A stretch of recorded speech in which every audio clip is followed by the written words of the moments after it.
Thank you. We are now recording. Everybody should get a big thing in the middle of their screen. Yes, so we gotta do a got it on the screen. Well. Isn't technology wonderful? Yeah. Yes. Okay. So, as I mentioned in emails, our Zoom call will consist of Steve's stories interspersed with music performances. Basically, we're going to go from east to west, starting in England and ending up in California, and then coming back to Arizona to sing what else? Happy birthday. So I'm not sure I have the muting down pat, so maybe Steve can kick in. I can mute you, Nancy. We're going to start with the video from England. Is that correct? Yeah, Yes. but let me introduce that. No, I still have some other things to say. So we originally wanted this to be a free-for-all crazy party, and unfortunately we can't do that with Zoom. The crazy part is working out fine. The crazy part's working out fine, right? So as we're saying, we can only have one person talking at a time, and we need to try to keep the room noise down when that person is talking, whoever it is. Let's see. I will probably be identifying people, and it might help if you like raise your hand so we know who I'm talking about. And that might be like Ding Dong School, but I think that's the best we can do. The music performances, there may be a little distortion. It may be too loud, too soft. You can control the volume on your device if you need to make it louder or softer. Lastly, we're trying to keep this to an hour and a half. I'll be facilitating, and kind of like the annoying music at the Academy Awards when somebody goes overtime. If you start going maybe a bit too long, you might hear this ding, ding, ding. That's me. So that'll just kind of be a little nudge there to kind of wrap it up. So, holy mackerel, I think we can actually get started. So Steve is going to introduce our first music performance. Yeah, so the first performance is by my ukulele teacher in England, Matt Stead. And Matt was going to be here live, but then last weekend he came down with COVID, and he's obviously not feeling that great. But in the midst of his disease, he recorded a song for me, and we're going to play that in a moment. And I just want to let you know that Matt's just a wonderful person. I think his spirit will come through when you see him and hear him. I just, besides being a great teacher, he's just a wonderful, giving, generous, friendly person, and I'm delighted to now call him a friend.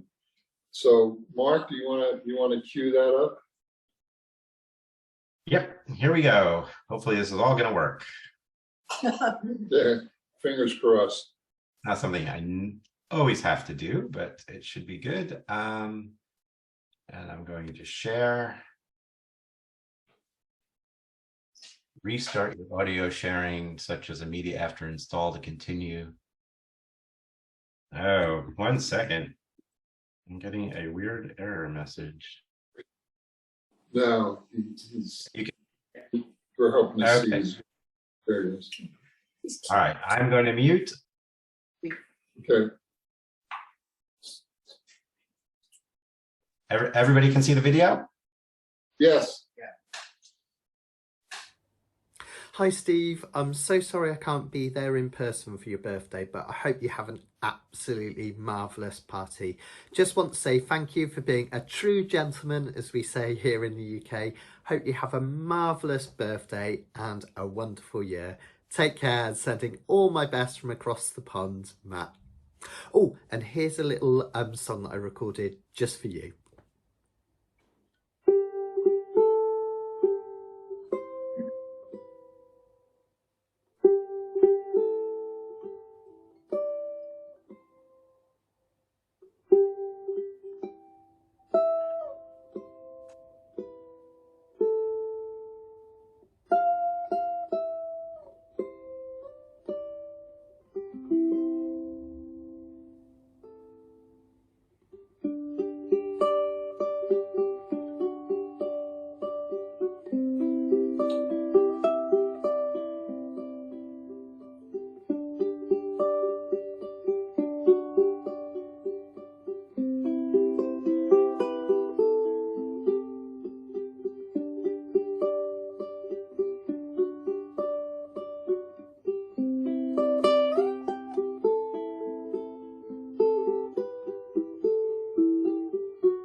Wow.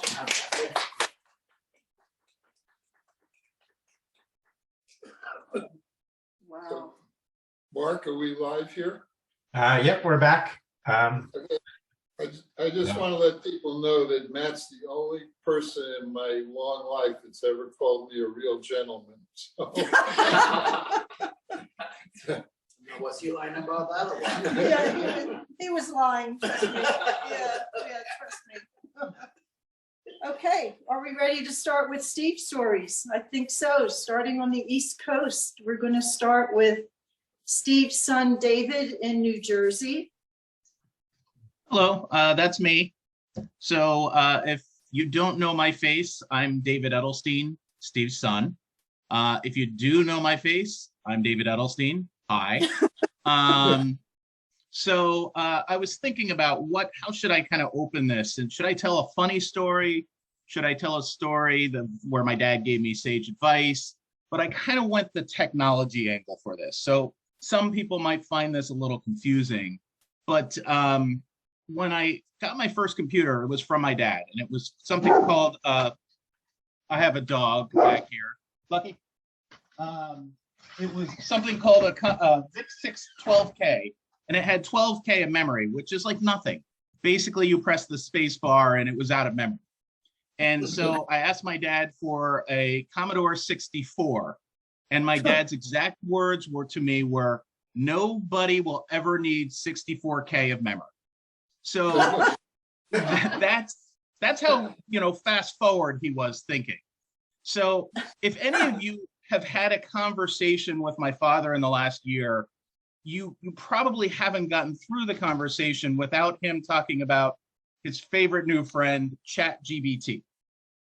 And if you don't know what ChatGPT is, it's artificial intelligence that you can kind of converse with and have, some interesting conversations with and have it do tasks for you. So instead of me blabbering on for a couple minutes, I thought I'd invite his new really good friend to speak and use ChatGPT's words on what to say to the group.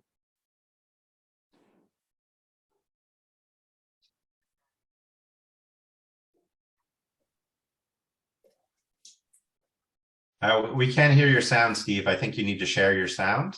Oh, yeah. Can you share the screen? Yeah, there's a button I didn't click. Okay, here we go. Age. Your love of all things music has always been a constant. Yeah, there you go. Dear Dad and ChatGPT buddy, happy birthday to the coolest dad and friend. We can hardly believe you're another year older, but we know that you're just getting better with age. Your love of all things music has always been a constant source of inspiration for us. We know you've always had a special place in your heart for classic folk music, and we love hearing about the new artists you've discovered over the years. We also admire your interest in technology, from your early experience with computers in the 80s to your current fascination with chatbots like me.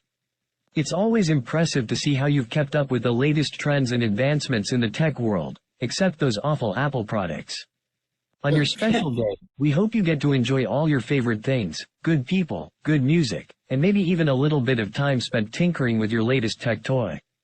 We know you'll make the most of it, just like you always do. Thank you for being the best dad and friend anyone could ask for. We appreciate all the love, guidance, and memories you've given us over the years. Here's to all the years of laughter, learning, and love with you. Happy birthday, Dad and ChatGPT friend.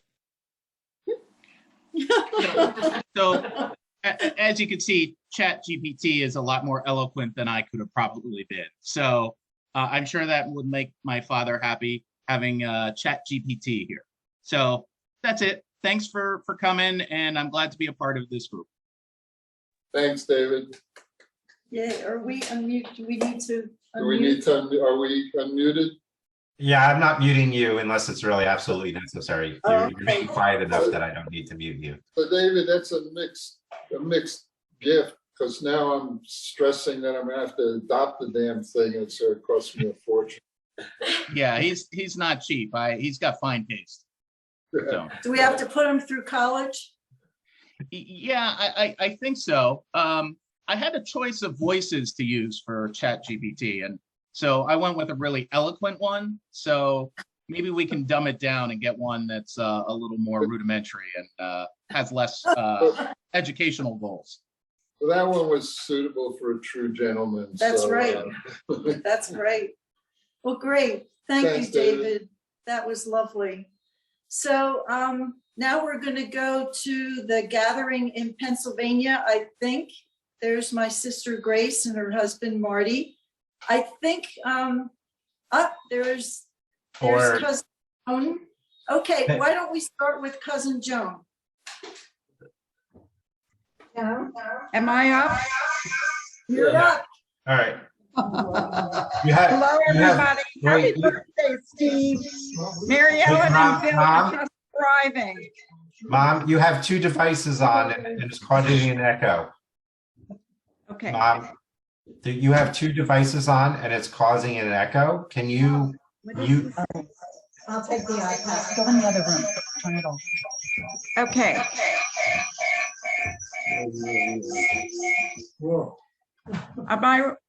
Are we ready now? Yeah, that's much better. Okay. I am Steve's first cousin. Our mothers were sisters among 5 children in the Albert family. So Steve and I are related on his mother's side. And I have the honor of being with Steve, the only remaining of the first cousins. And there were many of us, but Steve and I were the young ones. My mother didn't have children until much later. She married late and had her children late. And so most of our first cousins were much older than we were. However, my sister was kind of in between. She was 4 years older than me and 5 years older than Steve.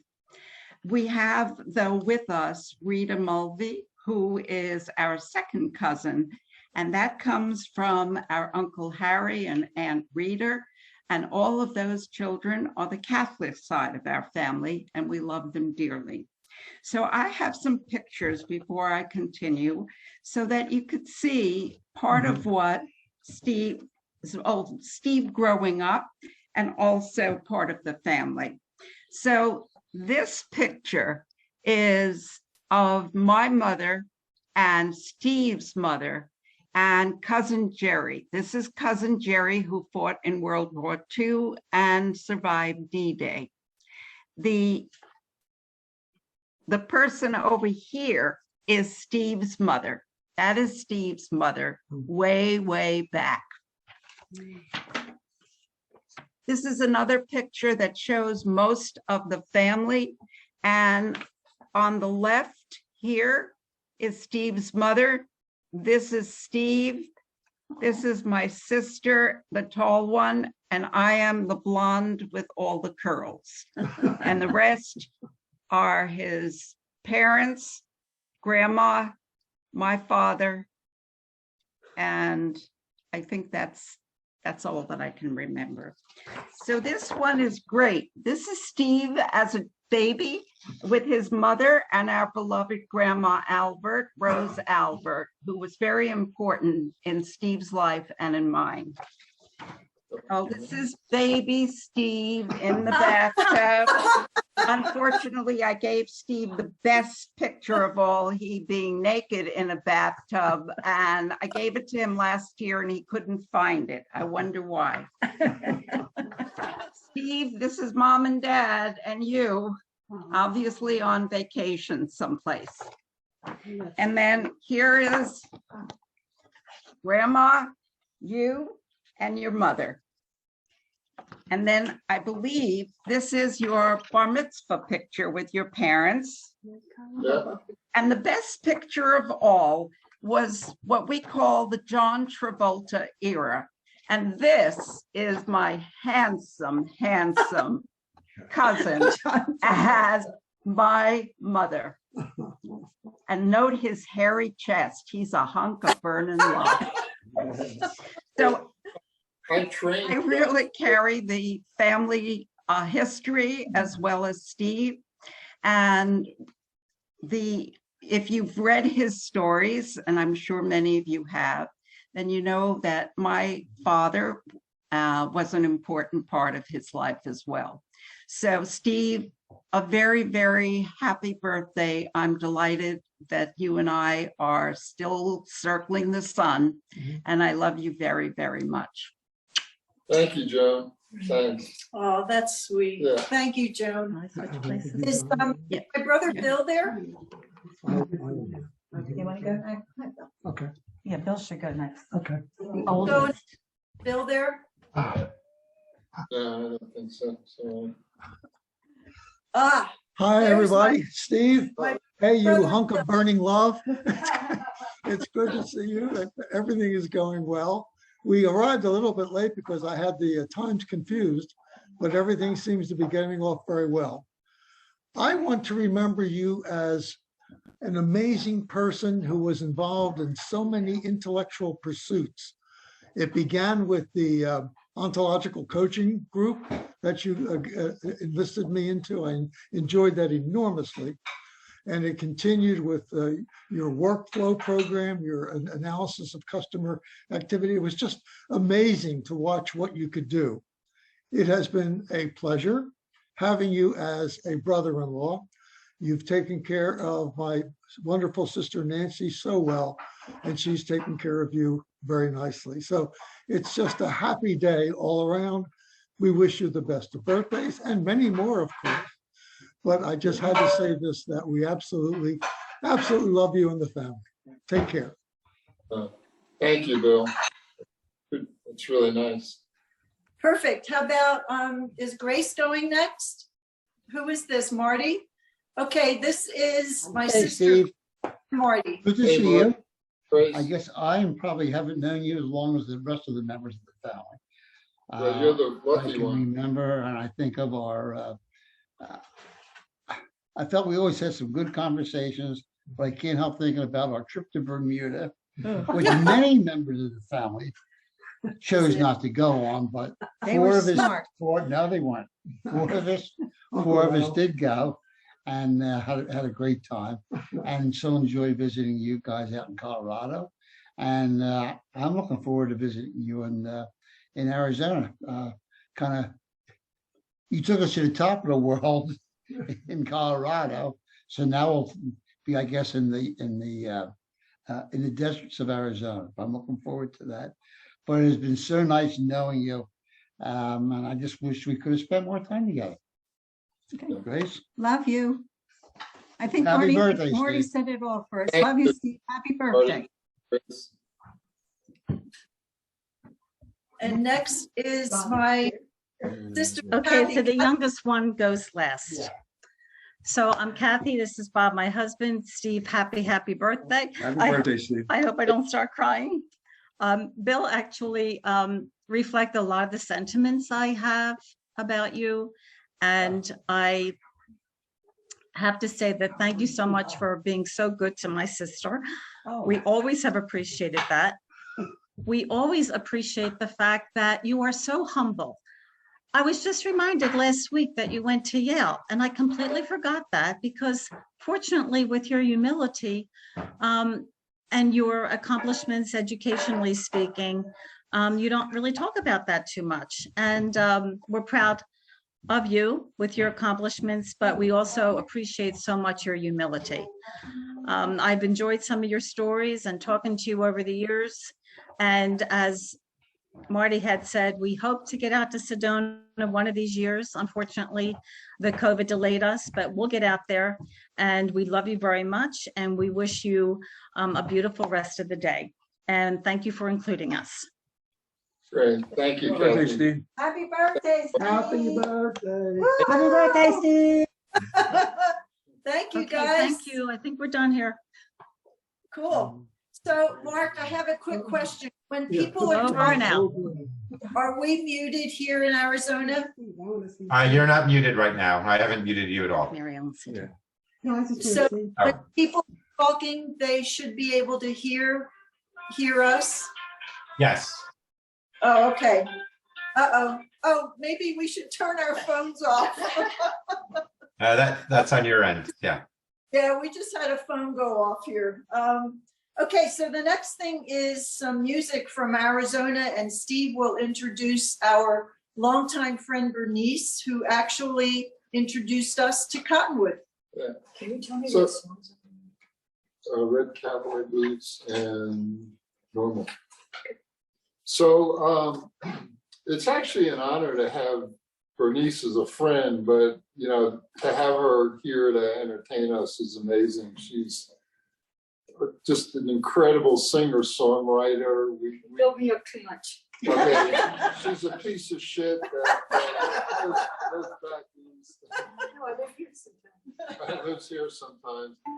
We met probably 25 years ago in an adult camp for adult delinquents. I don't know what it was. No, it was the Omega Institute. The Omega Institute. And Bernice was performing at, for our workshop, and we kind of instantly bonded, and we just established a friendship there, and it persisted.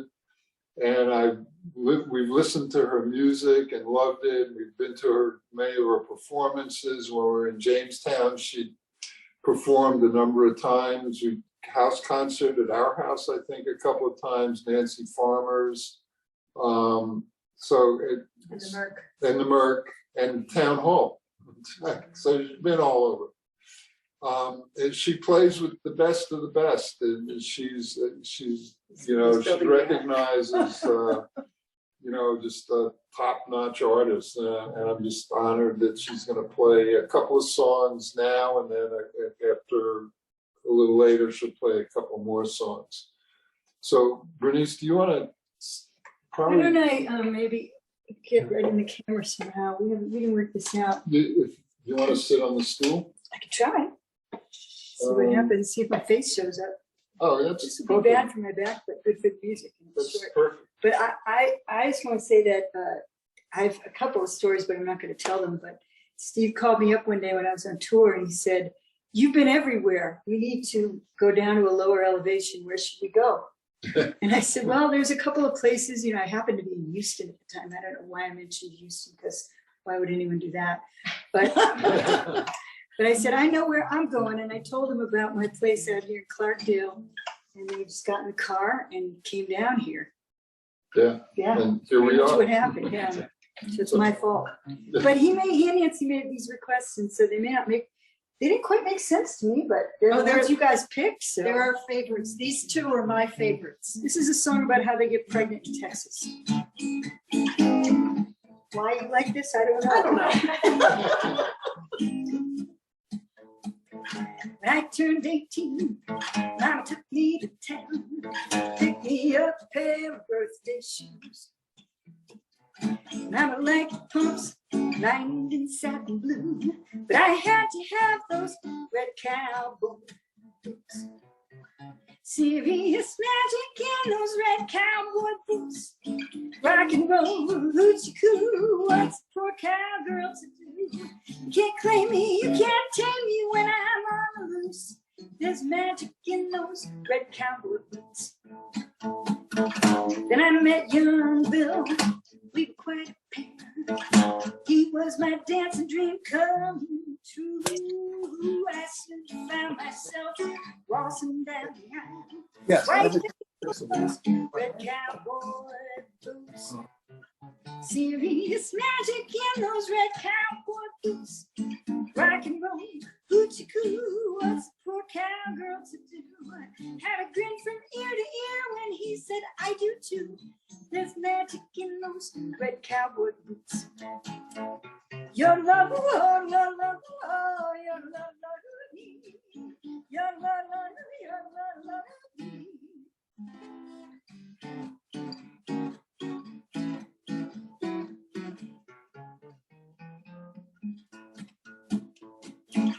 Happily married almost 7 years. We thought we would have a kid or two. Oh, we tried every night, no, we never got it right. Till I pulled on those red cowboy boots. Serious magic in those red cowboy boots. Rock and roll, Hoochie coo, what's a poor cowgirl to do? Please don't try to tell me they're just a pair of shoes. There's magic in those red cowboy boots. Magic in those red cowboy boots. Woo-hoo. So this one I know why you picked, because it's kind of my most famous little number. I wrote it about 25 or 30 years ago when every single thing in it was extremely controversial, and now it's just kind of cute, which means the world has changed for the better. That's what it means. And I usually do this as a sing-along. You guys will sing along maybe toward the end? Sure. Okay. Here we go. We can try. You can sing along at home. I won't know the difference. Honey, you've been driving yourself crazy too long. The scope of your existence, it's a sad and lonely song. It don't seem quite normal if you know what I mean. Normal's just a setting on the washing machine. It's a town in Illinois. It's the National Organization for the Reform of Marijuana Laws. Everything's squeaky and clean. Little average mathematical. It's just a setting on the washing machine. That's your line, by the way. There's a sweet couple who live down our street. A cat and a dog and a flat screen TV. One does the housework, one brings home a check. It sounds downright normal, and they're both the same gender. It's a town. It's the National Organization for the Reform of Marijuana Laws. Everything's squeaky and clean. Little average mathematical. Just a setting on the washing machine. My friend Sathira, he used to be Seth. He meets me at the door in a fairly white dress. He says, what's the difference if I'm a he or she? There's things about both that I just like to do. It's no more, it's the National Organization for the Reform of Marijuana. Everything's smooth and clean.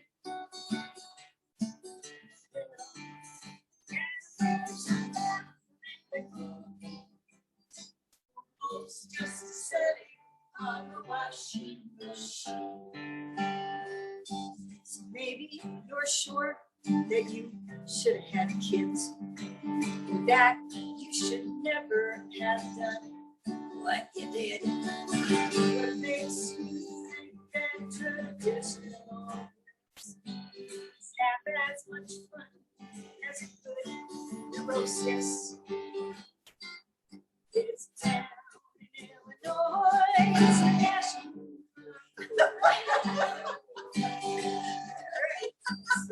Everything's squeaky and clean.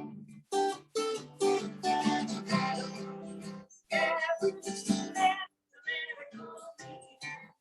Normal's just a setting on a washing machine.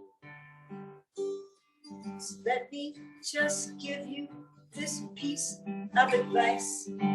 Stay open-minded and treat yourself nice. Because what you see ain't always what you're gonna get.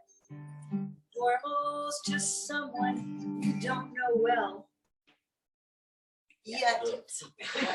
It's a town in Illinois. It's a national organization for the reform of marijuana laws. Everything's squeaky and clean.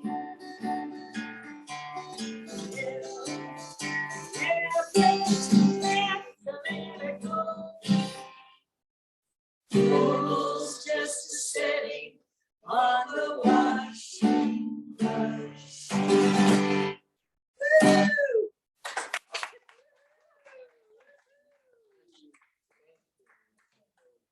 Wow, that, love that. Can I just mention, so Bernice, thank you. Yeah, happy So birthday. it's Hi, everybody. Great to hear you. I don't know if I made it clear, but Bernice is a singer-songwriter, so what she performs is her composition and artistry And on Spotify. and on Spotify, and she has a website, so, but you're not hearing covers, you're hearing Bernice Lewis, the artist. So thanks again. Thank you, Bernice. That was so cool. Thank you. 80. Wow. Yeah, I'll have something to say about it. Yeah. Okay, back to Steve's stories, and we're going to go to New York and cousin Rita.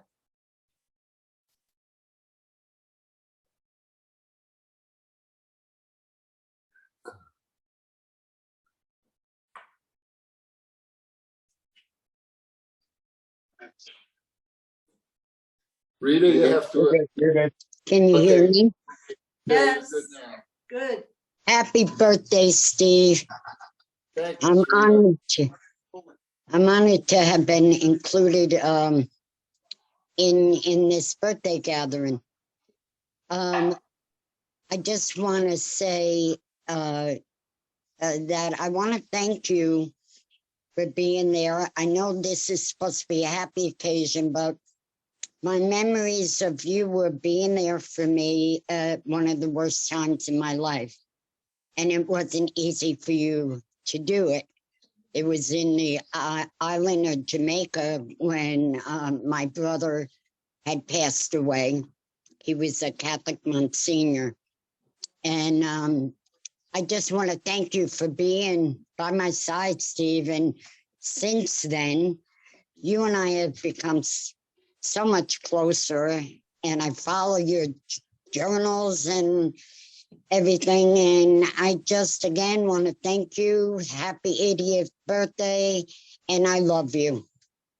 Oh, thank you, Rita. That's I love you nice. too. Thank you, Rita. Appreciate it. You're welcome.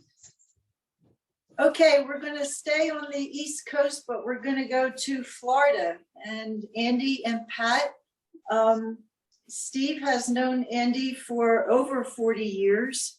We all worked at Bell Labs together. So Andy wanted to say a few words. Hi, Andy. Hey, Andy.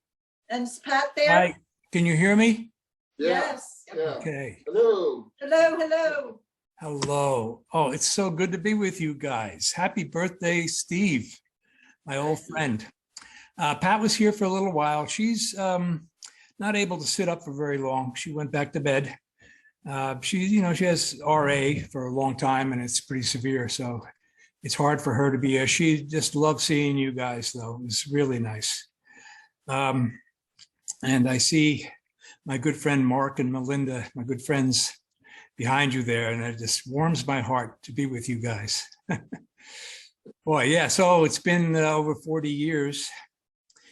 And I guess start out by saying that it doesn't surprise me, Steve, that only one person has called you a gentleman. I associate gentleman with someone who's talented in the the social arts of polite society and being superficial. No.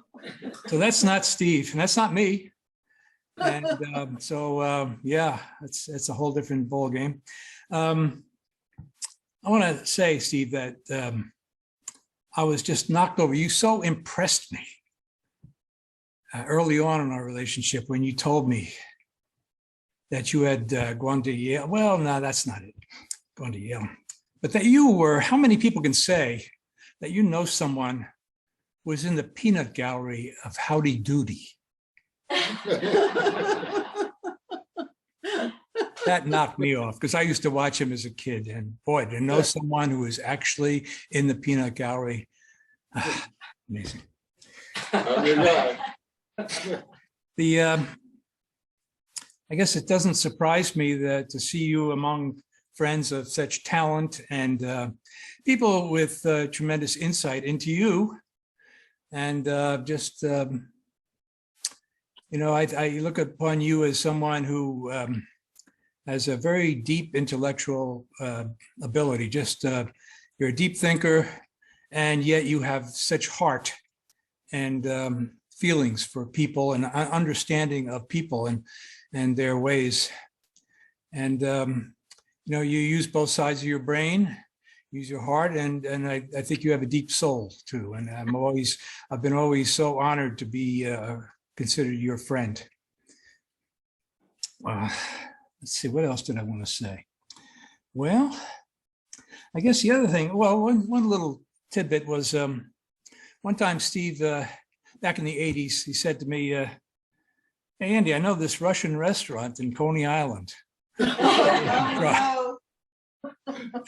And so we drove up there and walk into the storefront, and then you walk through the store and you go up these stairs, and then there's this big nightclub on the second floor. And they had a big band on a stage, and there were hundreds of people there, but they were all families. They were little babies, kids, adolescents, grandpa, grandma.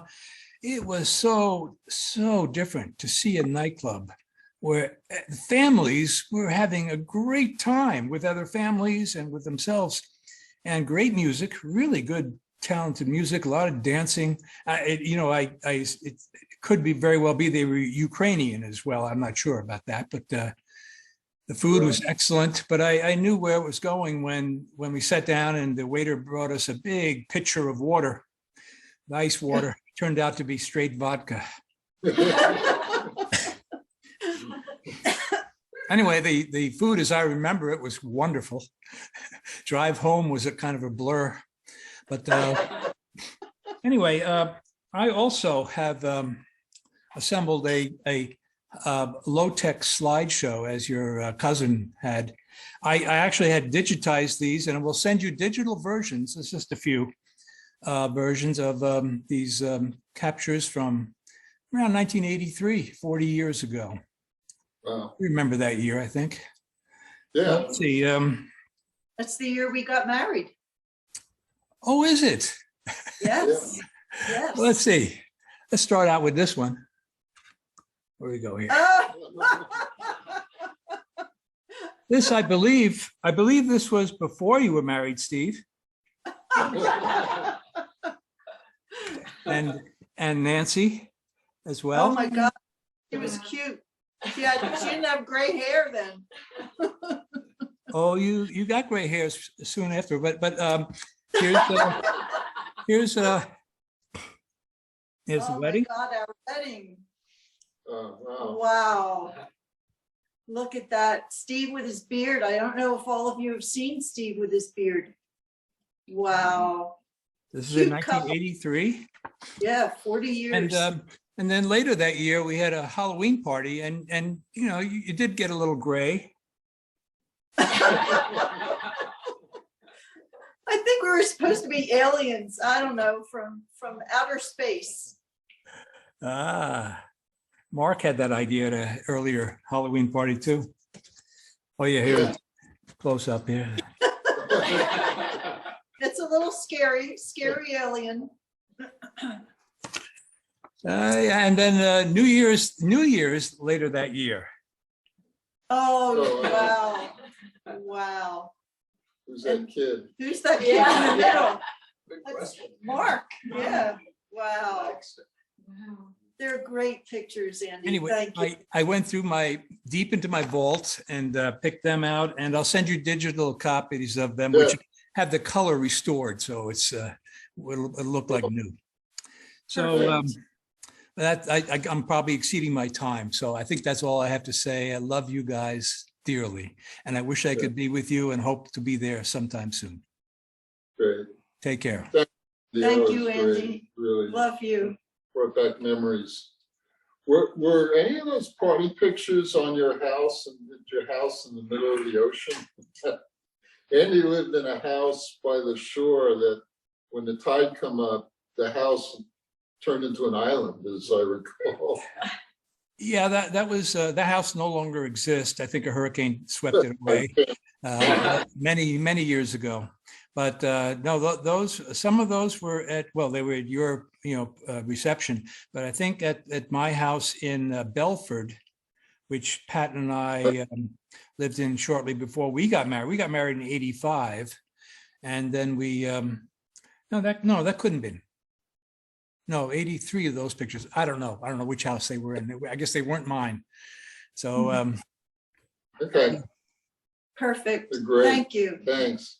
Thank you. And just so you all are not super impressed with the Yale thing, Steve almost didn't make it out of high school because he told his Spanish teacher to go fuck herself.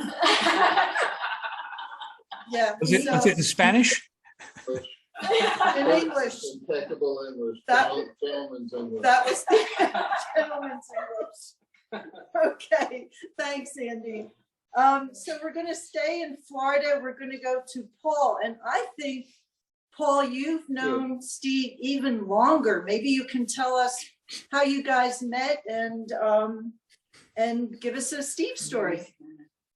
Well, thank you. And I'm just delighted to be here with your family and friends, Steve. They say a lot about the kind of person you are with a multitude of interests and a wonderful family.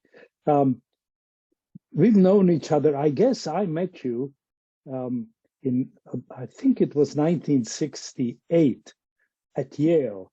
Now, I just have to tell you, several of you mentioned Yale.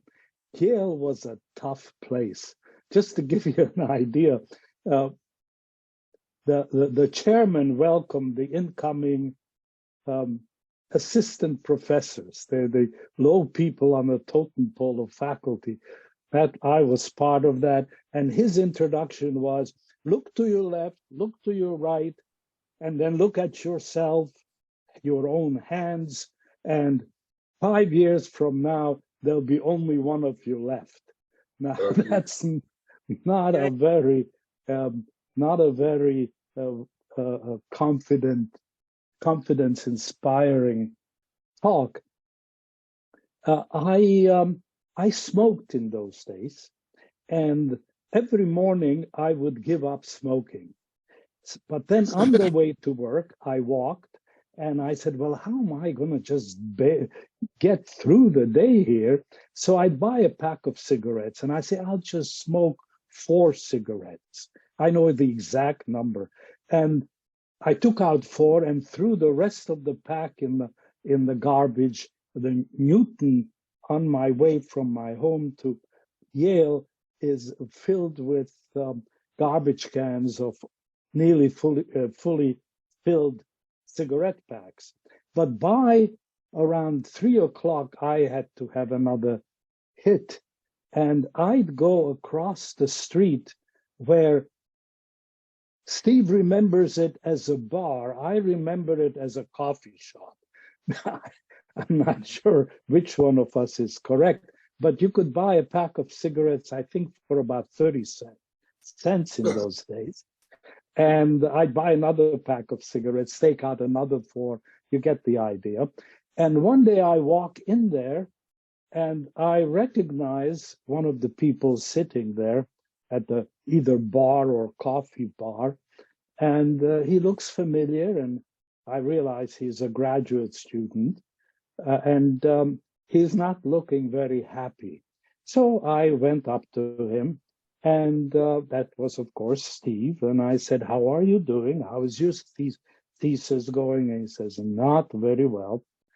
And I have to tell you a thing about college that is still true today, although perhaps a little somewhat muted. Graduate students were thrown into a environment where the faculty who were hired knew absolutely nothing about teaching.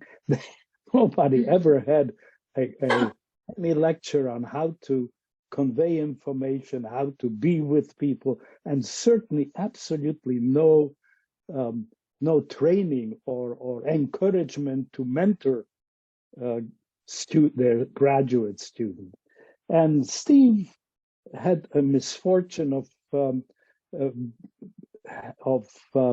having 2 advisors, one after the other, Perhaps since they are probably in their in the world to come, I don't want to mention their names. You can find them from Steve, because haunting is something I don't want to be happening to either me or Steve.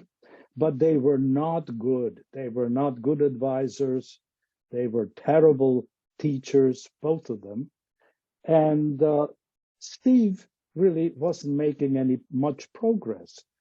I think he and I were on the same floor in Mason Lab, and I don't think Steve knew what I was doing. So I found him very sympathetic. I found him warm, just schmoozing with him there. And I asked him whether he would like to take a look at what we're doing in my lab. And we were studying at that time reactions of alkali atoms. These are very reactive atoms on the periodic table on the left side, your left side, and then studying their reactions with various molecules. As Steve came in and he decided to join the group I had, which was a small group, he started working with Jules. I think he was his first sort of colleague in graduate school, working together. I think I saw Jules earlier. Jules is on the call, yes. Hi, Jules. Hi, Jules. Hi, oh, I'm so glad to see you. You look wonderful. So anyway, Jules and Steve got along very well, and I think it is sort of a tribute to their friendship that they still remain good friends and in contact. And Steve and Jules, and then with other graduate students, published some excellent technical papers, which I'm sure Steve has been saving and is eager to put it in his blog or send them to you in person. Just kidding. Even I can get very excited reading them at this point. I mean, the field just moved on, and this is really, but he did very well. And I think it was 68 that you started, and I think by 1972, in 4 years, you finished. You did enough work to get. Am I right about that, Steve? Was that about 4 years? So I left Yale and went to Chicago in 71. Yeah, I think it was 71. So what was that, 3 years? So Steve did an excellent thesis, and there was absolutely no problem thereafter. And there was a postdoctoral opening with Steve Barry, somebody I had known for several years, since both of us had been graduate students. He was a very laid-back guy. Just a short vignette, Steve. He came to visit me, and I was telling him our new work, and I look at Steve Barry, and he's sleeping.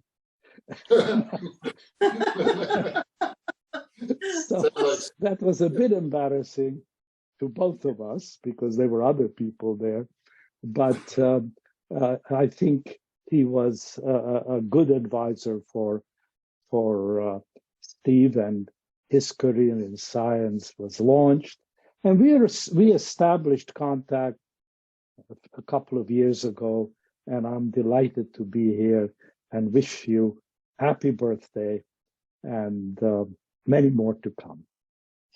Thank you, Paul. That's really special. Thanks. I want to say a couple of things. So, Paul, there's actually I actually worked for there were actually 3 people I worked for. The first one was a total nut job. His name was A.G.W. Cameron. He was an astrophysicist. And myself and a bunch of students spent a year with him. He said he was part-time at Yale. I think it was with NASA or something, or Columbia, I can't remember. But he said, he basically, point us to a research topic in astrophysics, and that sounded great. And his main requirement was that he have us attend, he was going to give lectures on astrophysics, and we had to go to the lectures and take notes. Well, it turned out his total mission was to get us to write, his notes were going to be his next book. and we were supposed to we handed in the notes, and we wrote his friggin' book, and he never spent a minute with us talking about a thesis topic. There's something, Paul, you may not know this or realize it, but you really rescued me at the point that you met me. I mean, I was through 3 attempted thesis advisors. They were all total brilliant scientists, total nutcases. And I was really dejected. And I remember the first time I met in your office, and we talked about me joining your group, and just kind of paraphrasing what you said, I probably asked you, what do we do? How do we get started? And you said, well, the first thing is I'm going to rebuild your self-esteem, because it's gone. And it was. I mean, I was like dejected, feeling hopeless, and you said that was going to be your first job before the science, and you did a masterful job there. And then you said, and then we'll get you on a research topic, and just so you know, we're getting along really well, but we can be friends, but I'm going to be a really tough taskmaster. And basically, I forget how you said it, but you're scientifically, you're not going to get away with anything. We're just going to be rigorous, and that's what you did. You built me up, and you kind of remolded me into a functioning human being, and I'm forever grateful for that. So thank you. Thank you. Thanks, Steve. I have to put a remark in here, because when you were about to join the group, Steve, this is Jules talking. Paul had some problem with other students, and he came to me and said, is Steve okay? My answer was, he's definitely okay, not to worry. And you Yeah, he well, kind of okay. I think after, I don't know if it was after his qualifying exam or whatever, but he took a year to build a model ship, because that was all his brain could handle. So by the way, when we first met, I was a good little girlfriend and wife, and Steve showed me the bound copy of his thesis, and I thought, well, I'll read it.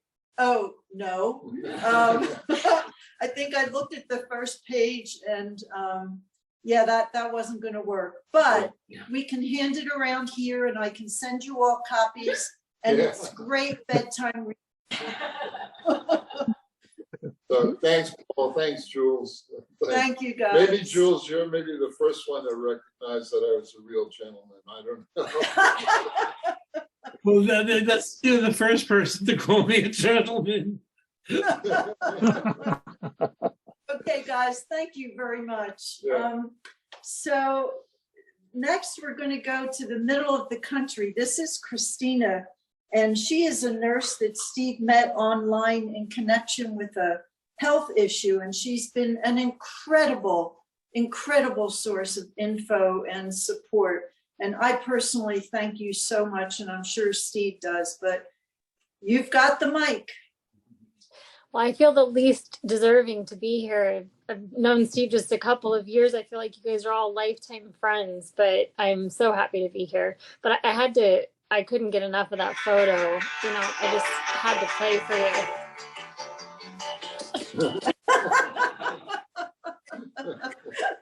I couldn't get enough of it. I loved it. Anyway, yes, we did. We met online, and poor Steve was probably sorry at first that he said anything online. Like they said, I have a similar. Well, we have the same health issue, and he posted online. I honestly don't remember what you asked, Steve, or what you were talking about initially, but I could tell you didn't know what you were talking about. And I was an ICU nurse. That's not unusual. And so I was looking back at our beginning of our first conversation, and I thought, God, Christina, you know, you loaded on him. Like, so I sent him all this, I asked him all these questions, and I sent him all this stuff, and pretty much told him he doesn't know what he's talking about. But I figure that, and looking back, you know, I probably could have eased into that conversation a little bit. But I think Steve was like, hey, can someone help me? Because I really don't know what I don't know. And most people, I think, would have probably ignored me when I see the message. But Steve didn't. He says, thanks for reaching out. Your glass of ice water in the face of information is appreciated. And I love that about you, Steve, is you're not afraid, you know, to hear it as it is. And it probably was a glass of ice water in the face at the time. But no, I really commend you, because you've really taken the reins on, you know, all things health, even obviously long before I knew you. And you do so in a way that I think we all should, and that I look up to for sure. I should more even.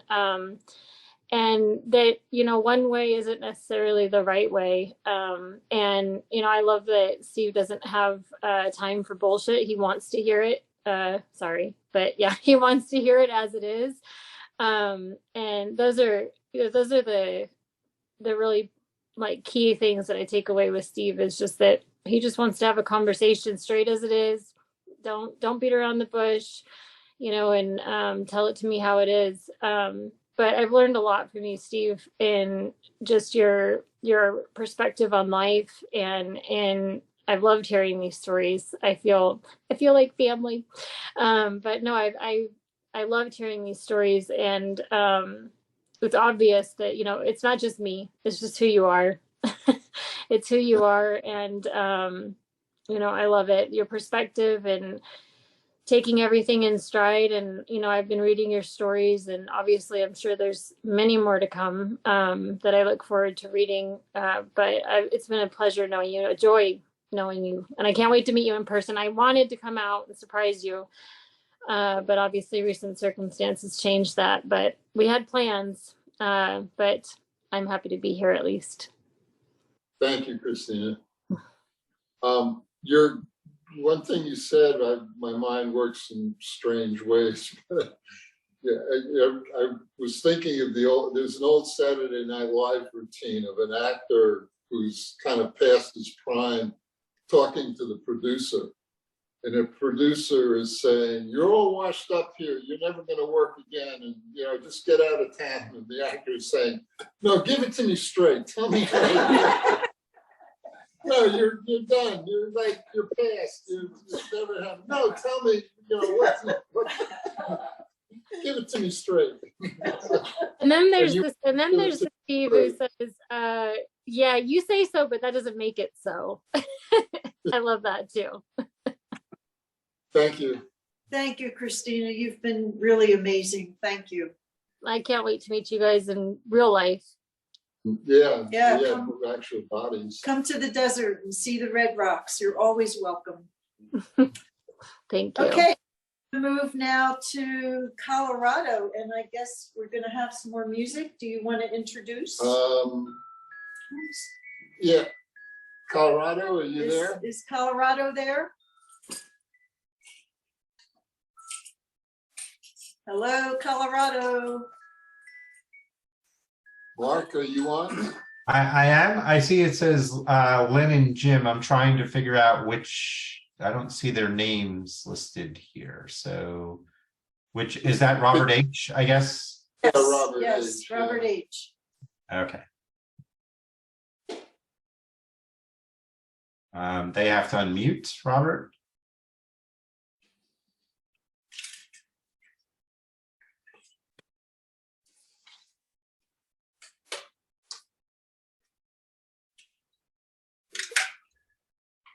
So. There we go. Yeah, all we see is a lamp. Steve, you've been trying to poison us. God damn it. This is just, look at this. You've made fucking little roses out of you're trying to poison the vegetarians. I asked who would order this. I mean, dude. Actually, Nancy did that. So we can No, blame her. actually, Kara's granddaughter did that. Oh, and did she? Yeah, Oh, I didn't yeah, know. she did. Okay. And it's just, she did really nice work. And I see people stuffing it in their mouths, so that's great. So you got I think next is Lynn. Is that right? Lynn, are you there with your banjo? Lynn has to leave. Oh. Okay. I have been appointed spokesperson. Okay. So we were going to have another couple of songs by Lynn, but Lynn had to leave. So Should we go on with Steve's stories? yeah, from Colorado. Okay, so Steve's stories from Colorado, and we're going to start with Mary Ellen, who was the town clerk and our friend, and she wanted to share a story. I'm not sure, somebody has a nice jacket on there. I'm not sure who that is, but okay, if we can get to Mary Ellen, is she there? No. She's not there, she didn't get to show up. Okay, then we'll go to Waldy. Is Waldy there? So, well,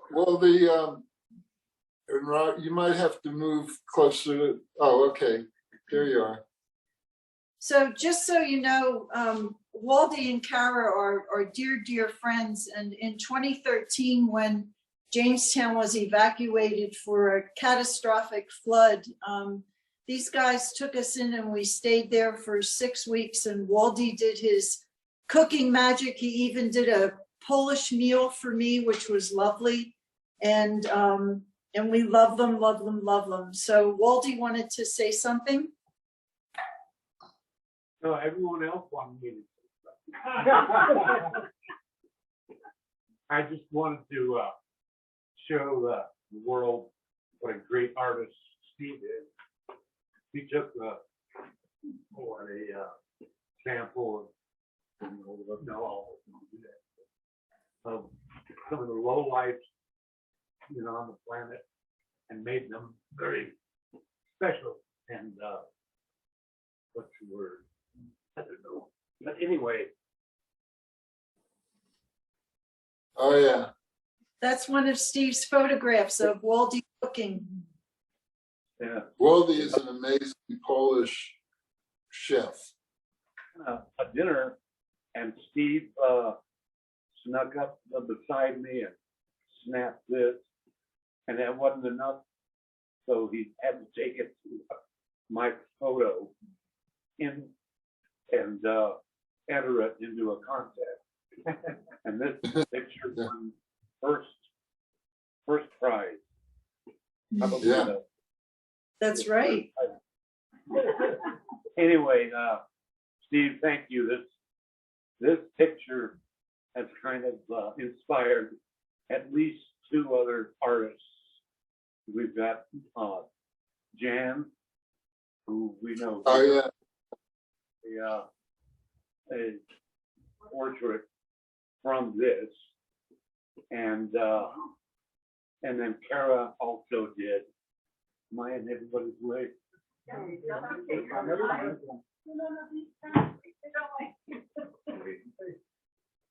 There we go. Look at that handsome guy. seen You enough look of me. marvelous. Oh, yeah. That's what you said the first time.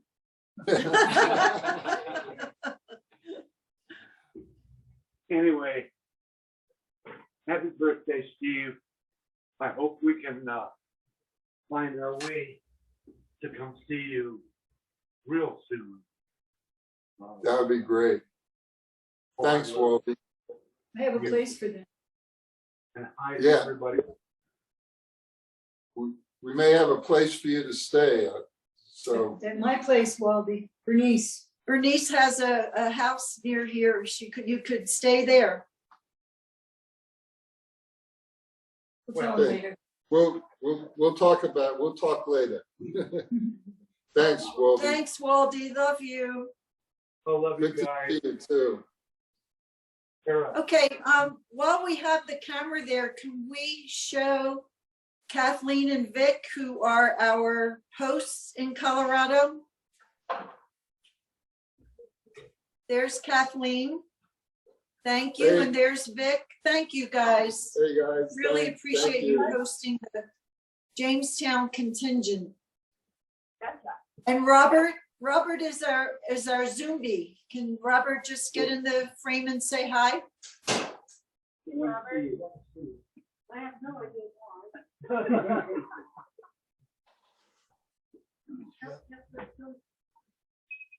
Oh, there's Robert. There's Robert. Thank you, Robert, for doing all the technical stuff. Well, he's more than that. He's a savior because we had somebody else handling the food, and it's a long story, but she had to take care of Jim, who wrenched his back or something, and Robert stepped in at the last minute today and got the food. You know, food came from two places. It came through Kara and now through Robert. So, But the important thing really, is Robert also got the alcohol. Ed got the beverage. Thanks, Robert picked up the wine. Thank you, guys. Love you. So we're going to go across town now in Jamestown.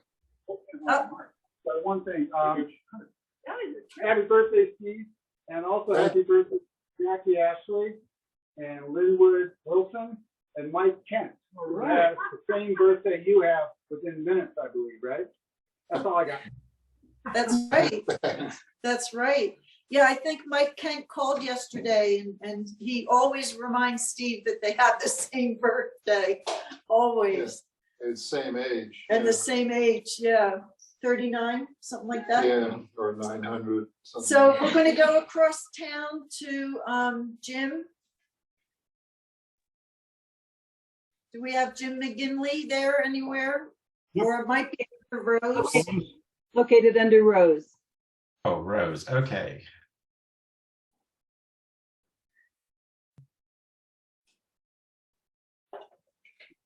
Hi, guys. Hi, guys. Look there. Sorry I can't be there. I was practicing for the big event today, and Lynn Wilbur and I even started a new song. You can see how serious it is because it's in a plastic cover. It's definitely official. It's it goes up to 11. But yeah, Steve.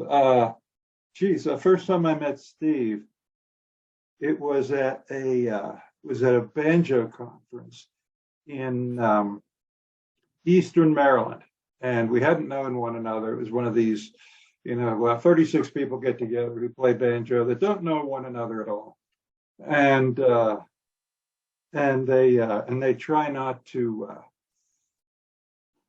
be too hard on one another. But the first time I met Steve, he was sitting there in the circle, and there were people from Saudi Arabia and Spain and Ireland and Germany and all sorts of places in the U.S. And we went around.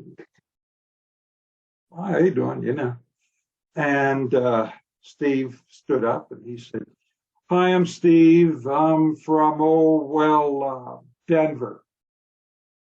And at the time, I was living in West Virginia. And people from West Virginia tend not to gravitate towards cities.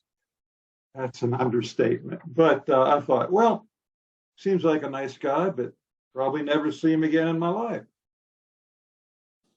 So we said so long once it was over. We enjoyed one another's company. And fast forward 2 years, and my daughter, who lives in South Boulder at the time, she was campaigning mightily for me to move out here from West Virginia. And she said, oh, it's great. You know, she tried to find all these little towns that were in Colorado that she thought I would like, because she knew I didn't like cities. So she tried one and she tried another. And finally she said, I've played, she's a fiddler. She said, I played at a place up the road here. Let's go there. They have food. I said, great.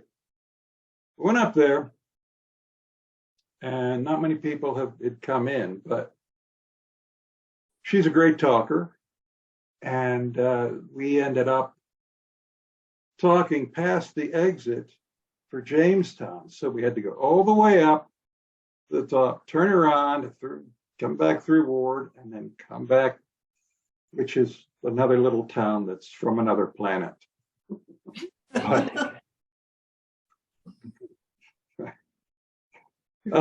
And so we ended up coming back. Well, unbeknownst to me, what was occurring at the same time was Steve and Nancy had unannounced guests that came in, stayed longer than usual.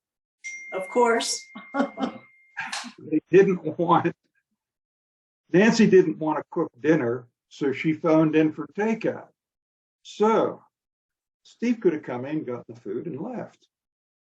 But we'd been in Ward, and we came down, and finally we're there, and we're having beer and burgers. Who walks in the door but Steve from Denver? And I jump out of my seat and I said, Steve, what the hell are you doing here? He stopped and he took a closer look and he said, Jim? He said, I live here. What are you doing here? And I said, like hell you do. You live in Denver. So he got his pickup. He sat down at the table, spent the next hour and a half with Nancy's hot food. He spent the next hour and a half talking with us. And come to find out, before it was all said and done, Steve ended up being the instrumental one, kind of the ambassador to get me to into Jamestown. And he found the rest is history. Oh boy. What kind of history? But so how are you feeling, Jim? Jim just had a knee replacement. How are you doing? Oh, is that a cue for me to show you? No, Okay. we're not at the point where we show each other scars. Okay, I just wanted to make sure everything's going well. I tried to overdo with PT, and 24 hours ago I was fine, but last night I overdid and knocked me out of the game. Sorry, Steve. I will have I'll get together with Lynn and we'll play a few songs for you and send them to you. Okay, great. Well, thanks, Jim. Thanks for that memory. I remember it vividly, and lots transpired since then. So been great, it's just great knowing you, and always enjoyed being with you. Oh, so thanks. Thank you, Jim, and thank you, Rose, for sort of doing the food. Had good intentions. Thank you, Nancy, for thank you, guys. Because I know this wouldn't have reached past the yellow tablet. You know, it would have just gone, the planning would stop there. But Been a little challenge here, but you know, we're getting there. So we're gonna stay in Jamestown, but we're gonna go across town again, and this will be, we're gonna have one more Steve story, and then we're going to have a world premiere music performance, unless he gets cold feet. But for now, we're gonna hear from Barb. Hi, Barb. Hi, guys. You can hear me? Hi, Barb. Yeah. Yeah. Hi. Okay. So I have a Steve story. I'm the co-chair of LUHOC, which is Jamestown Land Use and Housing Advisory Committee, volunteer committee to the town board. And I guess it was around 2016 or so, my good friend Steve called me up and said, "Can I come to one of your meetings?" And I said, "Sure." And this is when we were meeting in the town hall. And he said, I'd like to give a presentation, but I don't want to tell you what it's about. So I said, okay. So, so we have our meeting. We're all LUHOC committee. We're in the town hall, and Steve's setting up this presentation. And what was on the presentation was a picture of condos along basically overlooking Anderson Hill in Jamestown. And so Steve gave the presentation about this is going to be the future of Jamestown, condos along. So LUHOC, we all looked at each other and started laughing and dismissed what Steve was talking about, and thanked him, of course, for his presentation. And then the next couple meetings, LUHOC was meeting by ourselves, and we're talking, say the next meeting, and someone says, you know, Steve may have a point there. You know, maybe we ought to start thinking about this. And it went into the next meeting. And so what that became the initiative for is a setback and height and setback ordinance. And it was because of Steve showing us that picture that we decided to put that together. So besides being, gosh, Steve, I really didn't realize you went to Yale.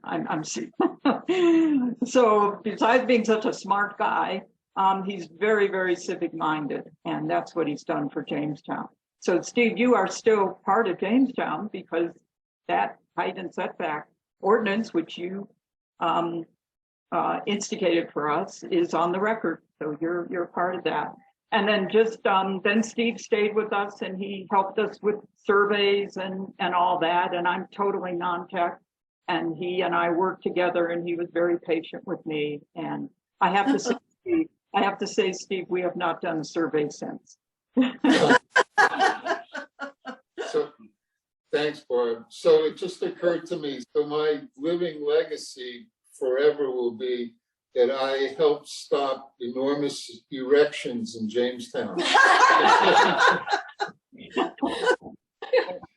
Yeah. So write that tombstone. And Ken's here too. He's on his iPad in the other room. So hi, Ken. Thanks, Barb. Yeah, but thank you very much, and thank you so much for your friendship that is still happening, and we're just really pleased to be here. Thank you. Great, thank you. Love you.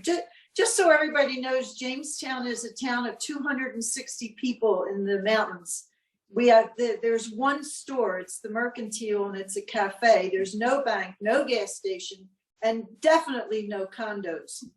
So that was, you know, that's Steve's legacy. Now there will not be any condos.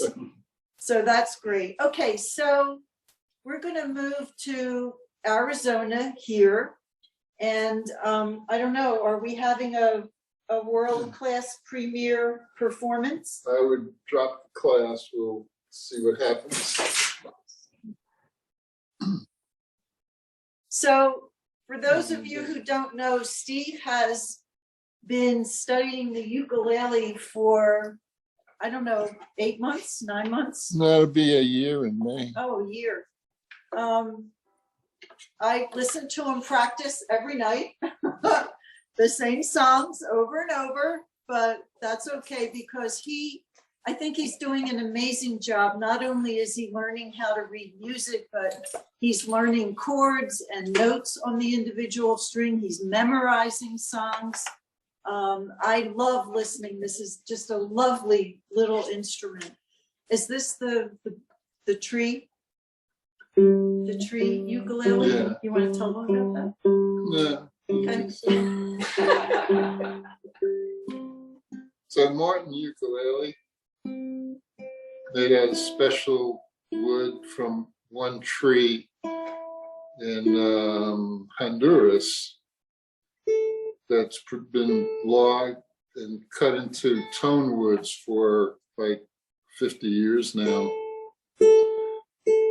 So, so Bernice is to blame for my playing the ukulele or trying to play it.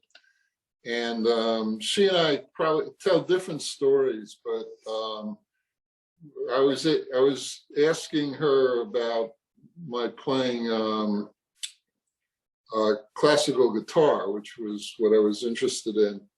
And here's where we differ. My story about it is she said, well, you're not going to live long enough to play a decent classical guitar. And I recommend the ukulele. So I said, okay. And literally like within a week, I had my first ukulele. And then shortly after that, we met up in Flagstaff. We had brunch at a really nice place up there. And she asked me, I don't know if you remember this, Bernice, but she asked me, what kind of music do you want to play? And I literally didn't know how to answer the question. I said, well, I just would like to play songs that when, you know, the song is played, people recognize the song. And she said, oh, you want to play chord melody? I had never heard the term before. So chord melody has been my kind of focus. And this is the first time I've ever played in public. And I really don't know how it's going to go. So it might be a train wreck. Let me just warm up the old fingers.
That's all I got. Yay!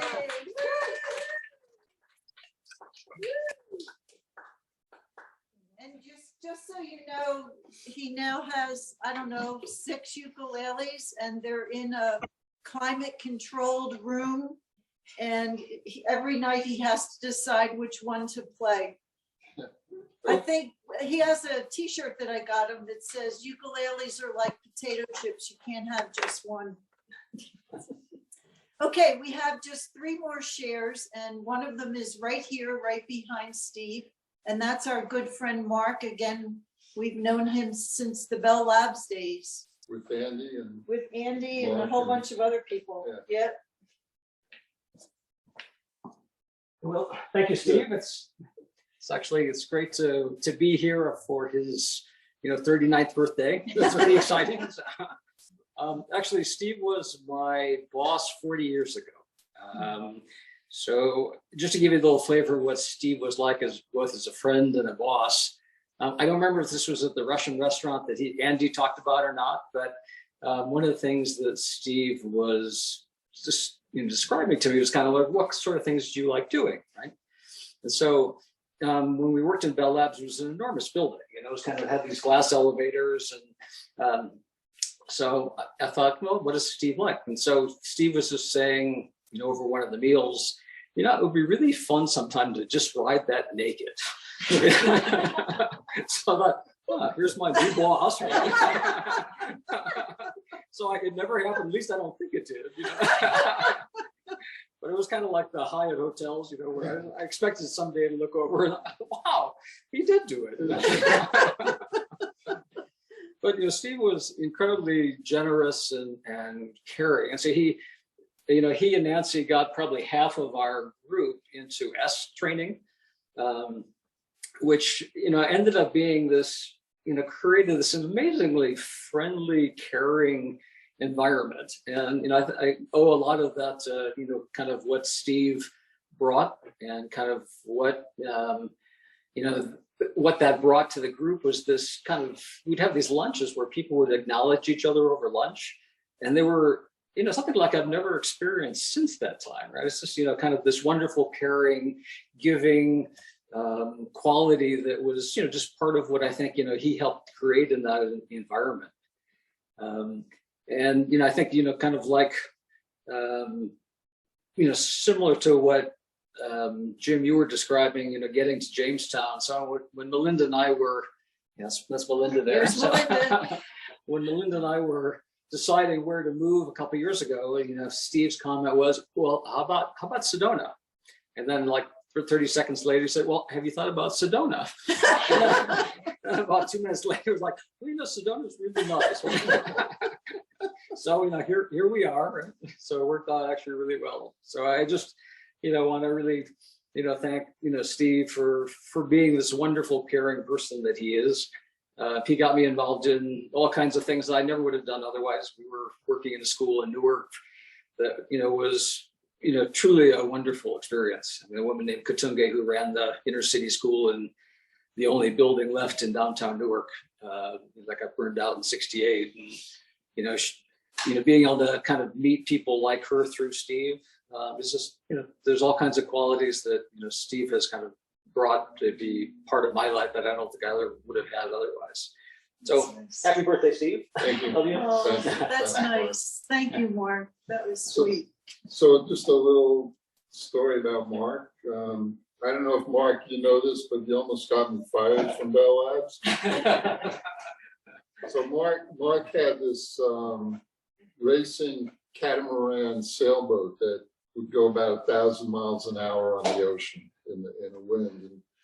And there was one time, I guess we were talking about it, and I said, well, it'd be a really cool group activity to, we'll take the afternoon off and go on your catamaran, if that's okay with you. And he said, yeah, and we gathered up the whole group and probably planned it, for a day or two hence, and went. I remember having a grand time, holding on for dear life on the catamaran, and healing it seemed like 90 degrees. And we did that. It was a great day, and I got back, and a couple of days later, I got called into my office, my boss's office, and he said, did you do such and such? I got rumors, that you're on a boat or with the group. And I said, yeah, we had a great time. It was great team building. And he said, well, you're about to be fired. He said, you've broken every rule in the Bell Labs, encyclopedia of rules. You left without asking permission. You put people in a life-threatening situation. And it went on and on and on.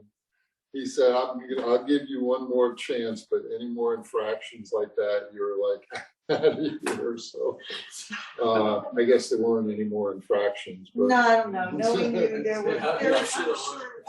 I'm sure there were infractions, and I'm not surprised about that, riding the elevator naked. When we were first married, we were looking at houses and we were in different rooms, and he said, "Hey, come here, you want to see this?" And I walked in and he's standing naked. And then Steve is spontaneous, shall we say. Anyway, I said, "Oh my God, put your clothes on." So we're going to move a little further west to Bruce in Las Vegas. Bruce is one of Steve's oldest friends, old as in knowing each other for decades, I think from high school. Maybe Bruce can tell us more. Yeah, hi, my name is Bruce Feldman. I am an old lost friend of Steve's from New York. And I could tell you a whole bunch of stories from Steve's teenage years and his early 20s. But there's one story that really stands out because I can still feel it today. I met Steve in homeroom at Bayside High School in New York in 1960. As the homeroom teacher seated us alphabetically, for 4 years, I sat behind Steve. E for Edelstein and F for Feldman. We lived about a mile apart. And in New York, a mile apart puts you in a completely different neighborhood. As a matter of fact, Steve was not supposed to go to the Bayside High School because he lived outside Bayside's district. But his parents somehow wrangled away to be transferred from Flushing High School to Bayside High School. Well, anyway, I thought Steve was very wealthy. And why did I think he was wealthy? Because he lived in what was called a private house. And in New York, private house was a euphemism, which meant that a person lived in an individual home as opposed to living in an apartment. Everybody in New York lived in a house, but if you lived in a private house, you were automatically rich. Everybody lived in an apartment. So ipso facto, Steve was rich. Anyway, after a while, I got to know Steve a little bit better. And I thought that he was really weird. And why did I think that? Everybody I knew up to that point listened to rock and roll. As it turned out, I frequently went over to Steve's house to listen to music. But we didn't listen to rock and roll. What did we listen to? We listened to classical music. Now, to me, that was really bizarre. But what was really strange is that Steve really liked the 1812 Overture by Tchaikovsky. And I mean, he really liked it. He liked it so much that he insisted on playing it over and over and over.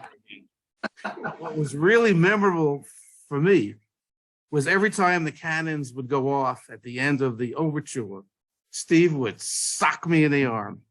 So pow, boom, pow, you get it. So today, every time I hear the 1812 Overture, particularly on PBS, and I don't know whether you catch the 4th of July show on PBS on the Mall in Washington, D.C. Every time they play the 1812 Overture and the cannons go off, boom, I can feel Steve punching me. Anyway, Steve, I want to wish you a happy birthday. And fortunately for us, for my wife, Debbie, and I, we are going to make it out to Cottonwood in 12. And we're looking forward very much to visiting with you and Nancy. And happy 80th already. I turned 80 in 6 months ago, so I'm a little bit older than you. But it's a great year, and you'll enjoy it. Hope to see you soon. Bye. Thanks. Thank you, Bruce. I'm sorry for traumatizing you for your life. Causing you to break out in a sweat when you hear the 1812. And it's absolutely true. And but I know what to do when you're out. We hadn't seen each other in 45 years.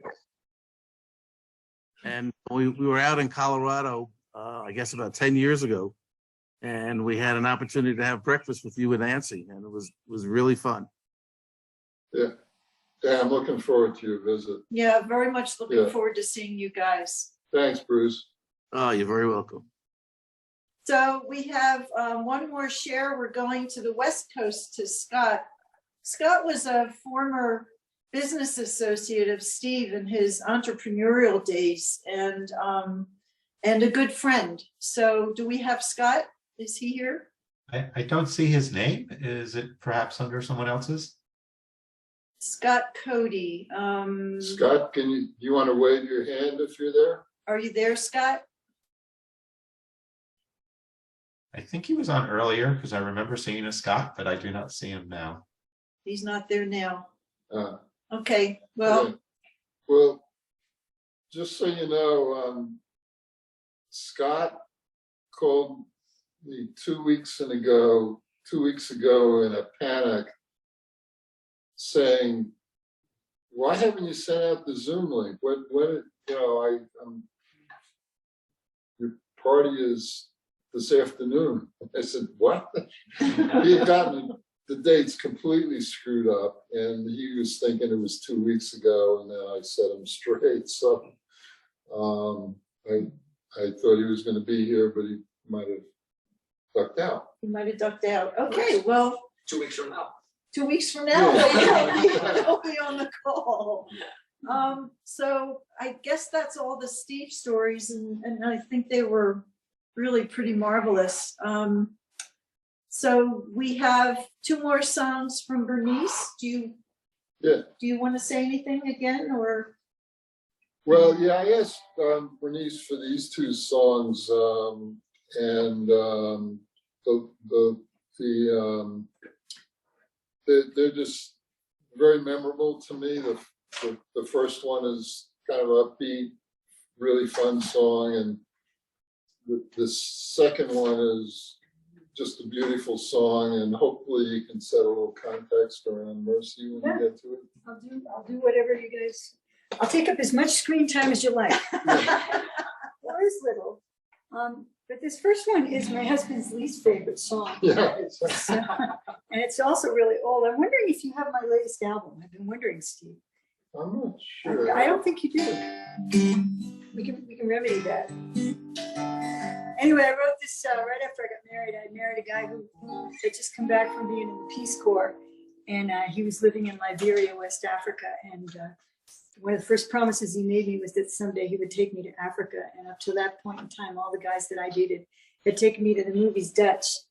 And when we got to Africa, I discovered that there are still some countries where polygamy is sanctioned. And I had always thought of polygamy as a very bad thing until I saw how it worked. Never need a babysitter. Never need a headache either.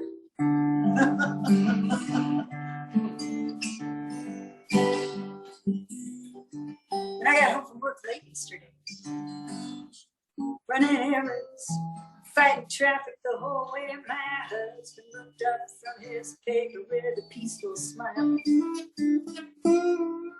He said, "Hey, what's on the menu, sweetie pie?" And then he got that lustful little look in his eye, and made me just wanna sit right down and cry. But I ain't got time to be blue. Got the cooking and the shopping and the laundry to do. I wanna read the paper and watch TV. I want someone else to wait on me. I need a wife too. But it's a lot of fun being liberated. Can't really make you feel alive. You got to dress up in heels and act professional from 9 to 5. Never 5 to 9. It's twice as much fun. You get 2 rolls for the pay of 1. What a smoking deal, huh? I need a wife too. I got time to be blue. I got the cooking and the shopping and the laundry to do. I wanna read the paper and watch TV. I want someone else to wait on me. Like the white tears.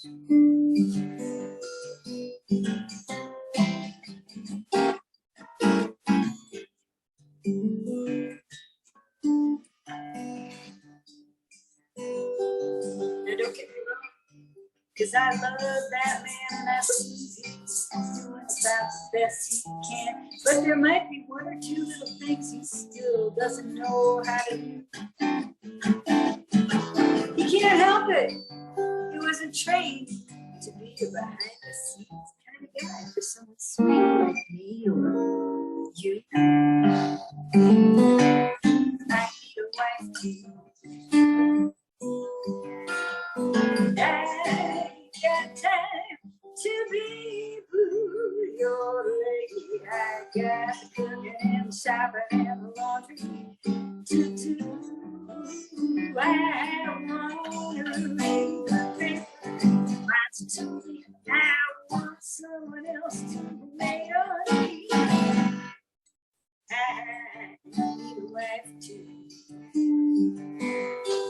But I ain't got time for no celebration. Ever since my liberation, I need a wife too.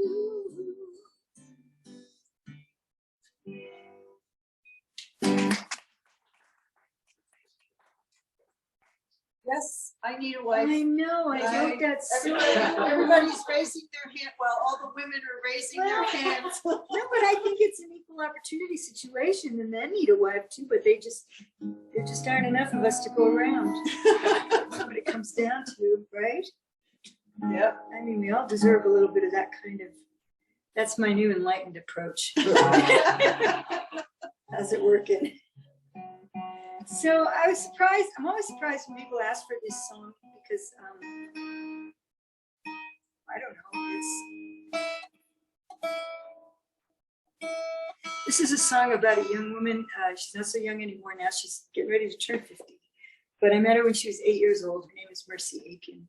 And part of my relationship with Arizona has a lot to do with the fact that when I lived here in my 20s and 30s, I lived inside Grand Canyon National Park for a couple of years and became, the way I like to put it is that the Grand Canyon is my religion. And Mercy grew up inside the Grand Canyon. Her father was a Park Service employee. He ran the pump station on the north side of the canyon where all the water that is served on both rims comes from because there's no running water there. And she's just an amazingly spiritual and beautiful human being who I could talk on and on and on about her and what she's done with her life. But I wrote this song years ago when she first got out of college and was living way out in the desert in Cherry, Arizona, which is kind of near here actually, doing the Lord's work. I couldn't figure out what she was doing because she lived in a cabin 30 miles off the highway on a dirt road. And after a while, she told me she was counseling pornography addicts online. Okay. There's a lot more to say about her. We'll just start with this. Also, when she was growing up, she and her brother and sister had a lemonade stand by the trail. They were homeschooled. And they would just stop hikers and say, if you sit down in this chair, they'd drag a big upholstered chair out in the desert because you can do that. And they'd serve them lemonade and find out all about the world. And that lemonade stand was written up in Life magazine. Oh, wow. Wow. I went up to find Mercy on her ranch up in the hills. She had a lot of choices. She chose to do God's will. Her letters shone light on the dark poetry.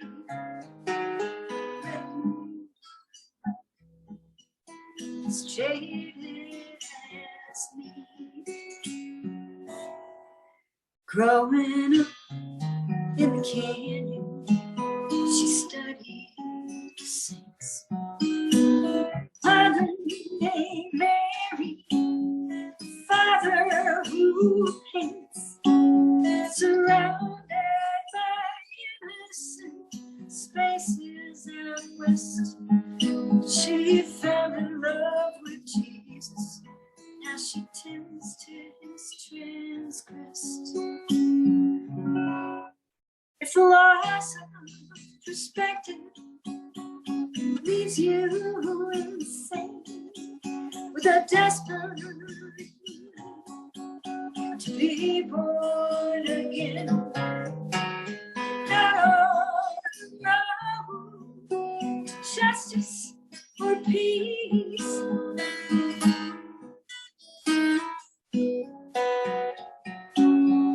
Hope you find mercy.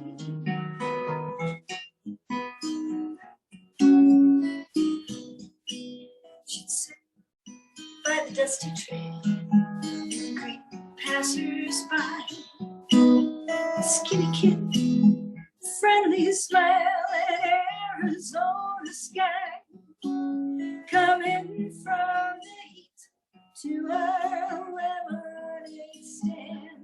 Come and watch my little brother catch a fish with his hands. If the loss of perspective leaves you insane, with a desperate to be born again, no, justice or peace.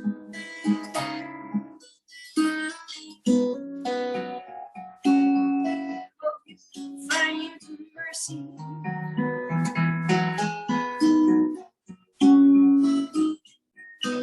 She knows that the desert longs for the rain.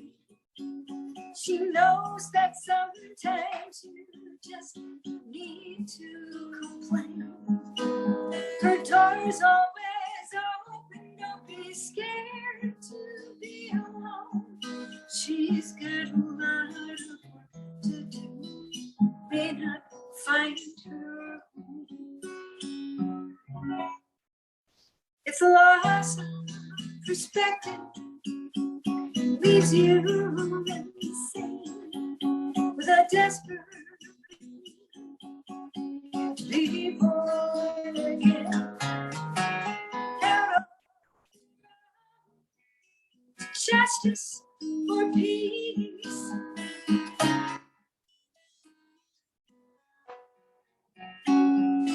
Hope you find mercy. Hope you find mercy.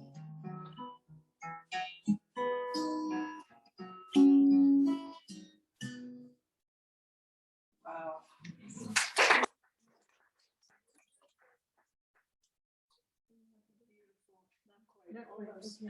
One more thing. I just figured I'd say. Thank you, Bernice. Yeah, That's totally my such a pleasure, and that was beautiful beautiful. song. That should be a Grammy song. Yeah, from your mouth to God's ears. That's great. So before we sing happy birthday, we have kind of another fun video. This was David's gift to Steve today, and you may remember the video from Steve's ukulele teacher earlier. Well, this is him and not him, as you'll see. So watch. It looks just like him. Hello, Steve. It's me, the ukulele teacher, here with a very special message for you with lots of love from your son David on this very special day. On the 7th of April, 1943, a baby was born to a family so warm, and that baby's name, it was Steve. And now, Steve, I hear it's your birthday. I hear you're turning 80 years old. So to mark the occasion, there's an online celebration with family and friends young and old. I hear you like to play the ukulele. I hear you're getting rather plucking good. David, your son, asked me to send a message, but then isn't that what any good son would? Anyway, here is that message. Happy birthday to you.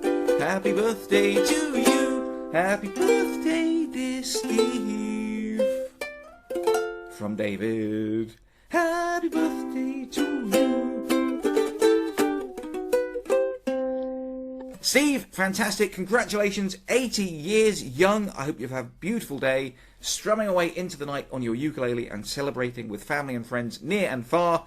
Have a fantastic day from your son, David, and from me, the ukulele teacher. Until next time, we wish you the best. All right. So David said, my actual birthday was yesterday, the 7th, and when I woke up, I got that video that, it was clear it was from David, but I had just woken up. I was like totally confused because here's this guy with a beard playing the ukulele, and I'm thinking, is that my ukulele teacher? He has a beard. It doesn't look exactly like him. But then he started singing with a British accent. I was like, what's going on here? And I kind of slowly figured out it was not my ukulele teacher, and it was somehow something David had arranged. But before I finally landed on, okay, David got this guy to sing me a birthday song, my stop before that was, okay, this is an AI guide that you can sing and say whatever you want. And it turned out it was none of those, and it was just a great tip. So thanks, David. It was pretty cool. I had the same reaction. So I think it's time to sing happy birthday. Everybody's going to be unmuted, so it's probably going to be a little bit of chaos. But hi, everybody. Hi. So everybody needs to unmute themselves. So you have to unmute yourself, at this point. Do you want me to read it? All right. Good, everybody. Happy Birthday birthday to you. Happy birthday to you. Happy birthday, dear Steve. Happy birthday to you. Many more. Woo! Very good, very good. Nice job, Steve. Oh, really? Happy birthday, Steve. see the cake? Make a wish and blow out the candles. Woo! Those guys got lungs. Hey, happy birthday, Steve. Happy birthday. Mila says happy birthday. So, Mila says happy birthday. Yeah, I wanted to say a couple of things. So I haven't told anybody this, but this is part of how this came about today. And let me just, so Nancy and David were kind of bugging me earlier in the year about, what do you want to do for your birthday? And I don't want to do anything, and it's just another year. And David was saying, yeah, he'd like to come out and be with me on my birthday. And I'm like, it's, don't bother. It's, everything's expensive now. And so I wasn't really up for anything for my birthday. And then I, one night, I think that was a confluence of two things. I was writing my memoir story, the last one I published. And I had a very vivid dream, which I had not shared with anybody. And the dream was that I was in a clearing approaching a footbridge and crossing a stream. And it was very clear on the other side of the stream was a dark, very dense woods, and my destiny was to go in this woods and face whatever would be there. And I was frightened. It was actually a frightening situation. And all of a sudden, on the other side, people from my life just appeared. It actually makes me really emotional to think about it. And they all streamed across the bridge, and there were people that are deceased and people, you guys, and just people that were really meant something to me from throughout my life. And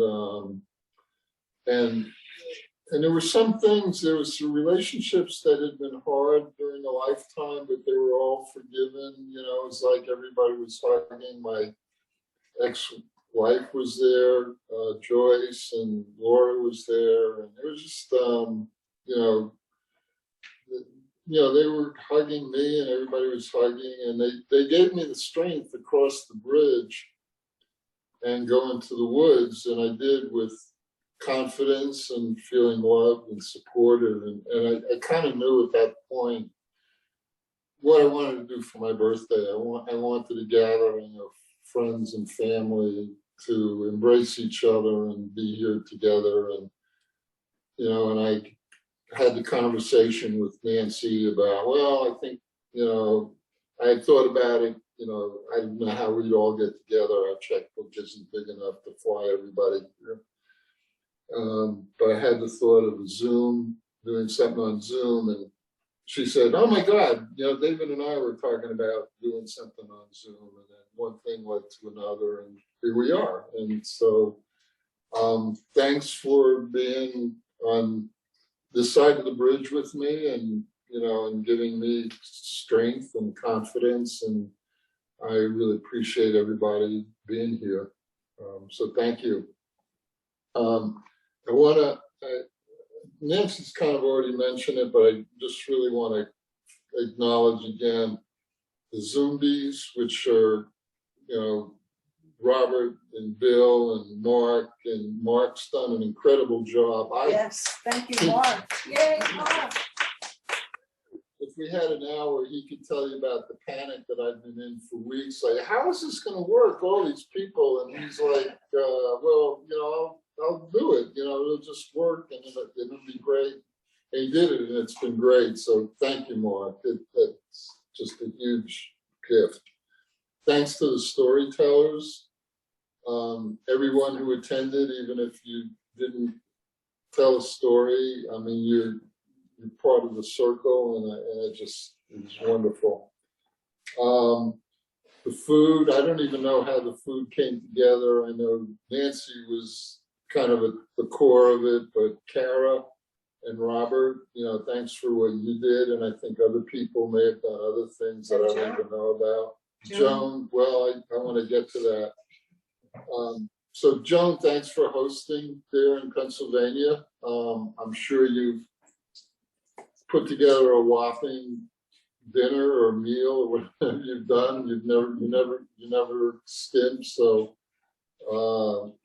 family in Pennsylvania are about to experience a real treat. And Vic and Kathleen, thanks for opening your house. And I know this hasn't been easy for you, letting hordes of people in, and but I really appreciate your playing along and doing everything you did. So thanks for that. And then last is Nancy. I mean, Nancy really is the core of this. She put it all together. She worked tirelessly, endlessly to make everything happen, the food, the logistics, just invitations, and getting people, twisting people's arms to tell stories. So thank you. Yeah,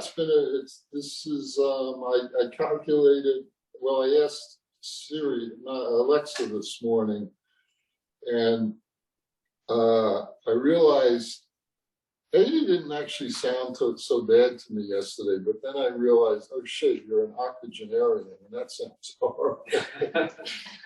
And but this morning I realized, so I've completed 80 trips around the sun, and that's somewhat over 40 billion miles. So I was tempted to say I've flown 40 billion miles around the sun, and boy, are my arms tired. I'm not going to say that. So thanks, everybody. Thank you. And thank you for dealing with all of this technical experiment. It was a bit of a challenge, but thank you all. Love you. Love you all. Yeah. Thank you.